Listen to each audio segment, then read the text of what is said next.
This week's best MMA bets, we're talking UFC 277, Pena versus Nunes 2.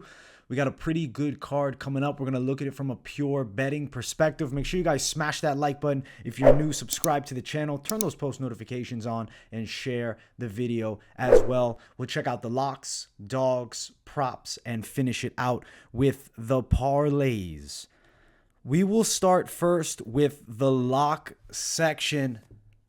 First lock that I like here, and the value isn't bad, is Orion Kosei over Blood Diamond. The reason I'm feeling high on Kosei is I really think Blood Diamond lacks a ground game, and Kosei specializes in grappling. His wrestling's good, heavy pressure, submission skills, and you look at what you saw from Blood Diamond in his debut. I mean, Wells controlled him on the floor. I know Blood Diamond's striking's dangerous. If he has space, he could definitely hurt Kosei. Kosei standing up, very square, bit wild. I think he gets overzealous shooting for heavy punches that don't do a lot of effect. At least in that Phil Rowe fight, it didn't look good. Granted, in this matchup, I think Kosei is going to be super successful with takedowns. I like his chances to win. Line for him is minus 171 best value. Blood Diamond, Mike Matheta is plus 160.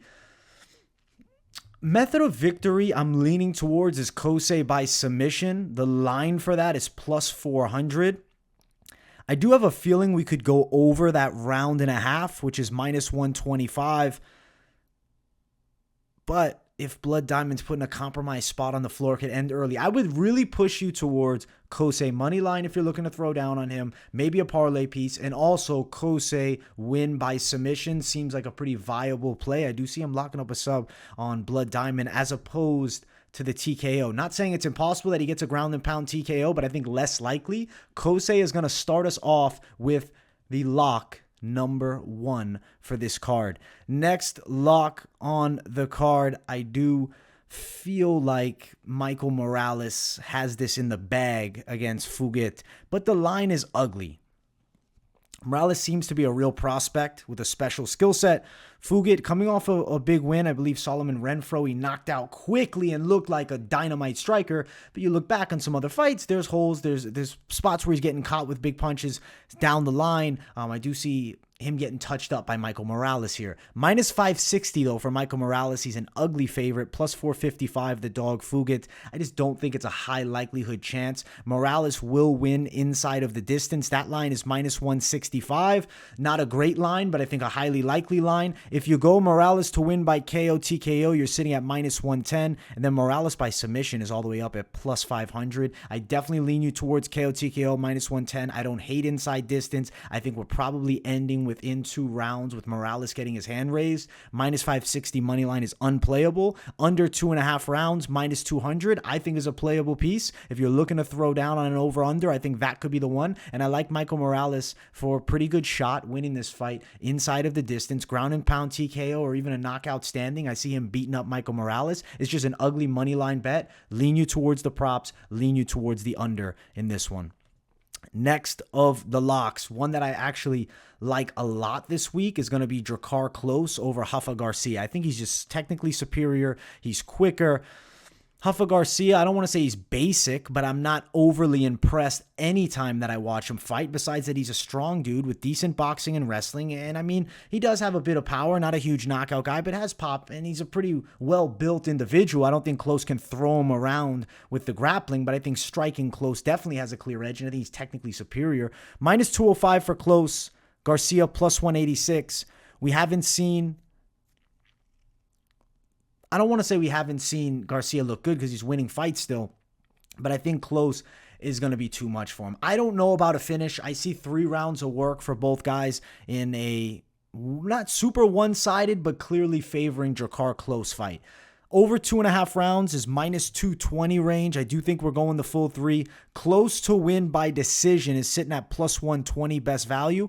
But to me, he's playable money line, and I think he's definitely going to be a good parlay piece. As we talk parlays at the end, Klose will 100% be an addition. One of my most confident picks on the card, and the line looks pretty good as well. I see him outworking, outstriking, defending the grappling, and beating Rafa Garcia by a decision, though. I think they go for the full 3. The next lock on the card, Magomed Ankalaev at minus 500. It's ugly, I know. Anthony Smith's plus 425. I would love to see the odds a little bit smaller here because I don't think Smith deserves to be this slept on by the bookies. Unfortunately, he is being. You look at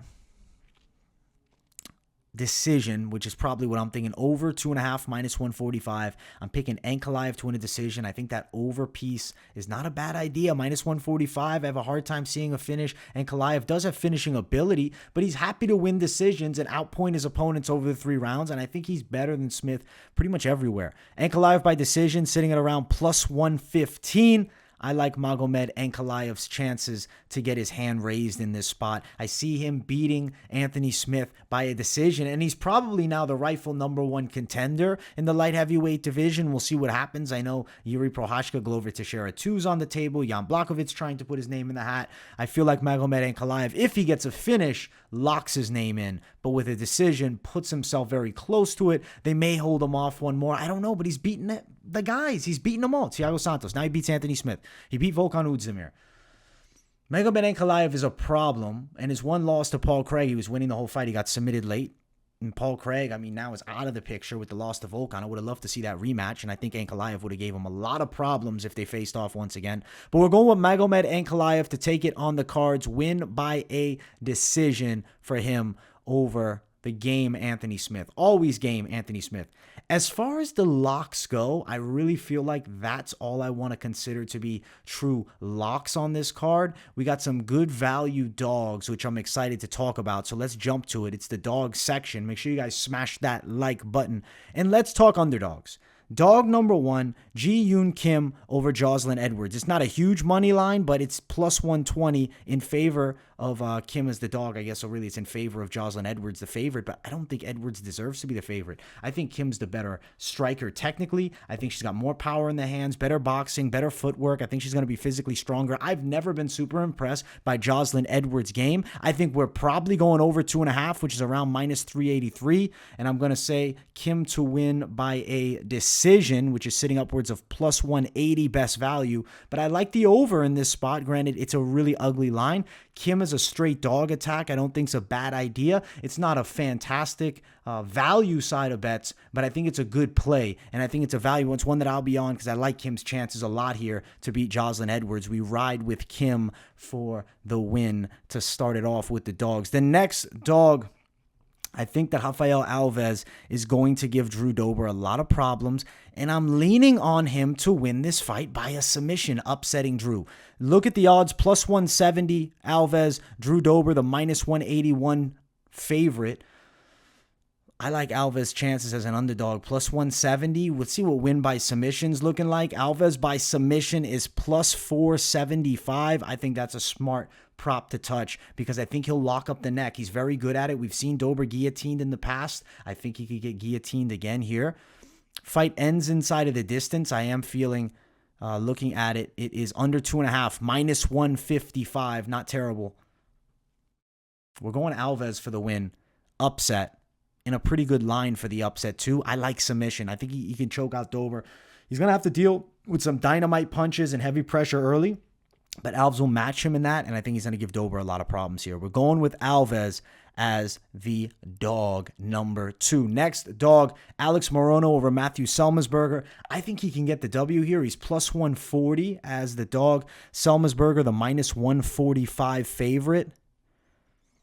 I think Alex Morono is going to be difficult for Selmesberger to deal with, man. He's got a tricky striking game. He hits with a lot of power, looping puncher, good overhands, good hooks. I think he can touch up the chin of Selmesberger. I think he can hurt him. I don't know if he's going to knock him out. I'm really leaning towards winning a decision, competitive matchup. Selmesberger, maybe a little bit better with the straight shots, but Morono's unpredictability. If they get into the grappling exchanges, I say it's pretty damn competitive. I think Morono steals this one on the cards, and it is fairly competitive. Minus 175, over 2.5, I think is a quality play. I don't really want to play Morono by decision. It's plus 240. I would rather touch the Morono money line dog attack sitting at plus 140 as opposed to playing him win by a decision. The over is not a bad idea either. We're going with Alex Morono as a dog over Matthew Selmesberger. next of the underdogs is going to be at the top. Juliana Pena over Amanda Nunes for a second time. I cannot bank on Amanda Nunes after that first performance. I'm also not loving how she looks. I don't know if it's just my imagination, but something doesn't seem to be there anymore. I don't know with the interview even. I know she said something about she should have pulled out of the original fight with Pena, and she thought about it. It was a bad camp. I don't like the excuses. Juliana Pena is an extremely gritty girl who's going to give 100%. And if Nunes can't finish her, she may very well gas herself out. I expect a more patient and poised Nunes in this fight, but I think Pena could still surprise us again. I think Nunes somehow falls into the trap for a second time, and I feel like Juliana Pena is going to find herself another win, breaking Amanda Nunes in the third round, and what's going to be a sweater of a bet if you are playing Pena, because of course Amanda Nunes at her absolute best should beat a Juliana Pena, but I don't think she's there anymore, especially after that first fight. I can't bank on her. We're going Pena for the win, plus 230, moneyline dog attack. If you go Pena wins inside distance, it's plus 450. Pena by submission is plus 700 best value. I like the chances that Juliana Pena gets herself a W over Amanda Nunes. Pretty exciting fight. Good main event. Let's see if the Lioness can turn it back. But right now, it's all dog all day. I couldn't bank on Amanda Nunes at minus 240. I know people have said, oh, she's a steal. This is going to be an easy lock, a great bet. She broke.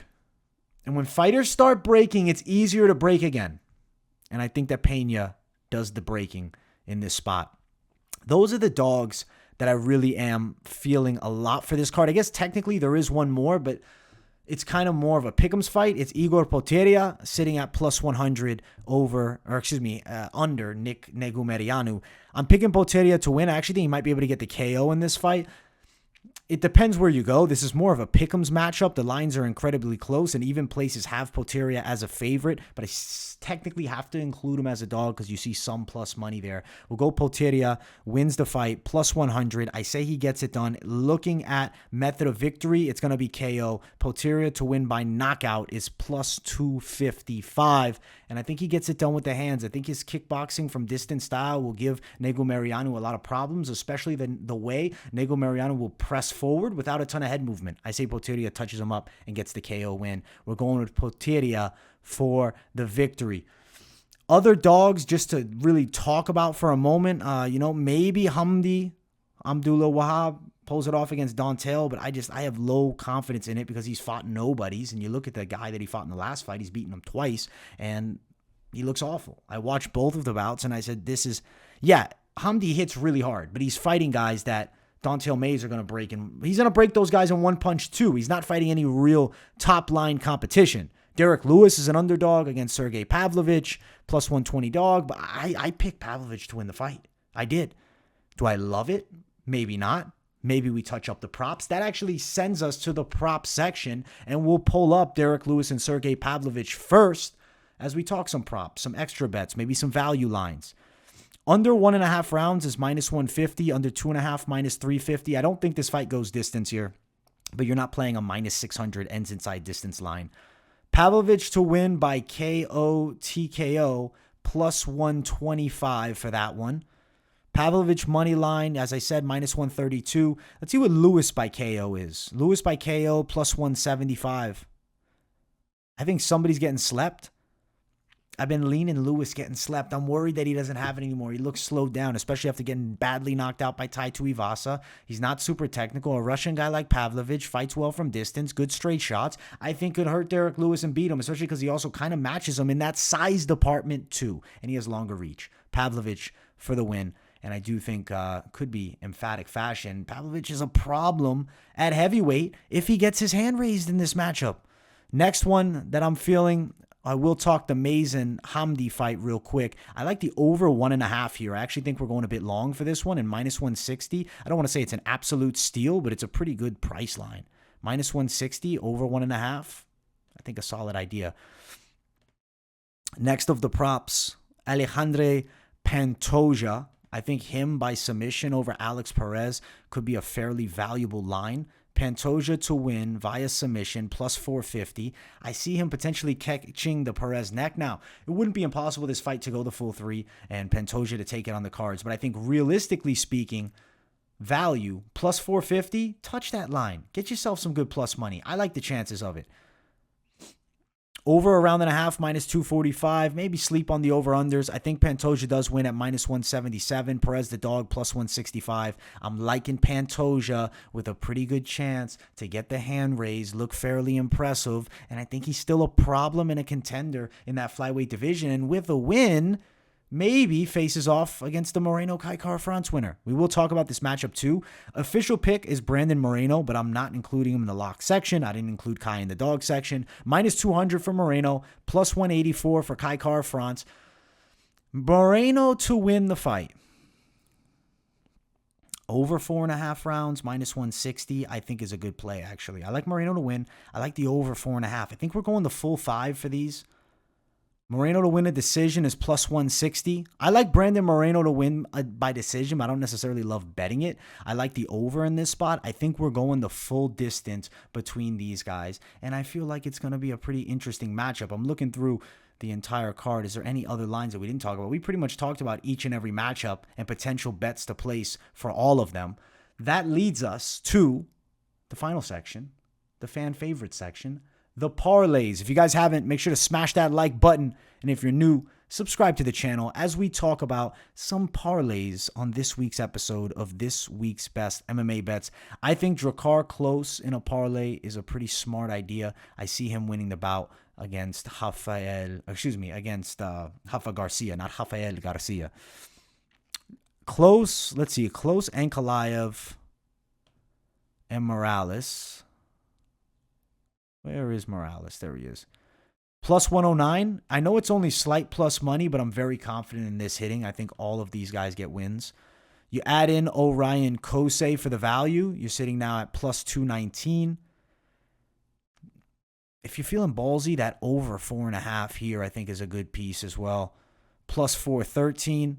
Let's see how wild we can get it with these high confidence plays. And then you could add in, I mean, if you want to throw it out there and play it on somebody that is an underdog, you could go towards Pena at the top, brings you to plus 1591. Nervous play for some, of course. If you think Pavlovich is going to win value-wise at plus 779, that's a good idea. Alves, plus 1233. Pretty confident that Pantoja wins also, plus 697. I know he wasn't included in the lock section, but I do think he gets it done. I mean, an Igor Poteria to bring you to plus 858. Depends how you want to do it. You could add in, the closer line dog with Kim, plus 951. And then if you also added in Juliana Pena at the top, plus 3,367. We can go absolutely bonkers with the fucking parlays. You know how it works. Plus 8,048. True Hail Mary. This right here is just swinging the bat as hard as you possibly can and hoping for the best. Is there an over I want to add here? Where is the over? Hamdi and Mays over 1.5. I don't think most places are even letting you play this line. But all these plays here are ones that I feel like I'd feel decent about including in certain parlays. I would lean you more towards mixing and matching them, not necessarily doing it exactly like this and having this crazy-ass slate. If you're really trying to capitalize like 2-3 fighter parlays max, you go the over 1.5 here. You add in... Let me find Drakkar real quick. We'll add in Drakkar Klose. You add Drakkar in, plus 139. Do you want a little more excitement? You add in a dog line with Juliana, plus 689. 3-fighter play that I think definitely could come through. Smarter way to do it than adding in all these crazy-ass ones. But let's see here. Plus 236 for this one as well. That over 1.5 in this Hamdi Abdullah Wahab fight and Dontel Mays is extremely important. It's going to be like a make or break if we're throwing it down in the parlays. Kosei plus 413. Don't go nuts with these parlays, guys. I would say keep it on the safer side this week. I say every week, but really especially this week. 2-3 fighter parlays max. Moneyline bets, decent prop attacks. I hope you guys enjoyed another episode of this week's Best MMA Bets. If you guys haven't, make sure to smash that like button. If you're new, subscribe to the channel. Turn those post notifications on and share the video as well. Let me know in the comments what you guys think. If you have anything to say, but you just enjoy the content, make sure to drop a W in the chat as always. Much love to my supporters. Moneyline tomorrow, 8 p.m. Eastern, 5 p.m. Pacific. Me and my guy Mike Finch. We're going to talk to Adam Borish, so that should be pretty exciting. And then Friday, weigh-in recap show. Saturday, 4-day full card fight companion. Keep it locked in right here at MMA Experts. Much love, my people. Thank you all so much for the support, and I will see you all in the next one. Peace, everybody.